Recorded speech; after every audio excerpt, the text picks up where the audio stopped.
I'm going to continue with our series here at Chapin's Inferno, a wandering cauldron of early morning politically incorrect commentary, and get back to addressing the essential arguments. Today we'll tackle the question of feminists, or more specifically, what should we call them?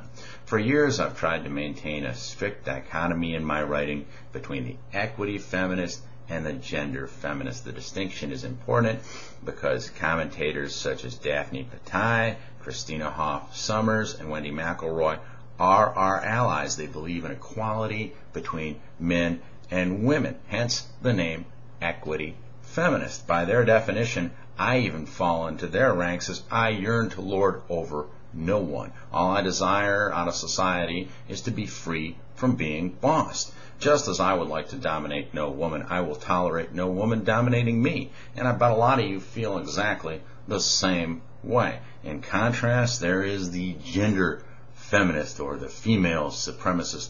These are the trolls who run the great unwashed, sponge-oriented bureaucracies and dens of iniquity like now in the hystericist, I mean feminist majority.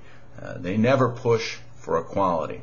What they crave is female privilege and the creation of a matriarchy. They ask, why can't men be like women? And why can't the government intervene to solve my every problem, meaning inconvenience? At their root, they are deeply statist and totalitarian in perspective.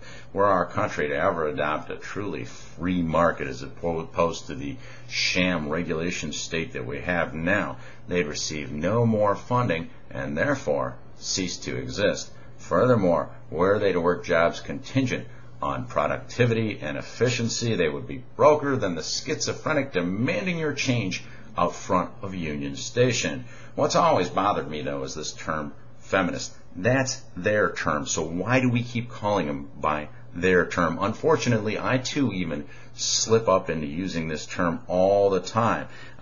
They don't have any distinction between their heinous breed and legitimate women who would like to see equality in this country. They would call, the women's studies crowd would call Christina Hoff Sommers a man or a conservative and not even call her a woman.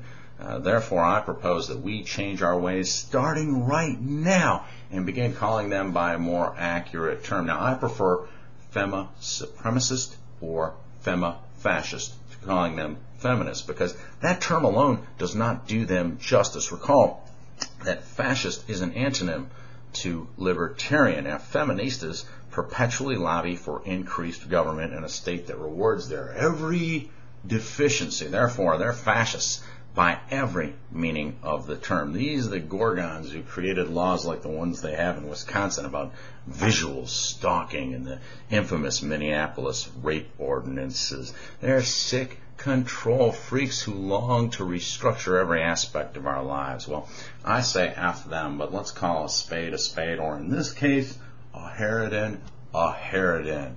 They devoutly believe that women are superior to men and want all of us to learn from their neurotic and miserable lifestyles. If we dare disagree with them, then they smear us as haters. They want us fired and feathered and drummed out of town clutching to Barbie dolls.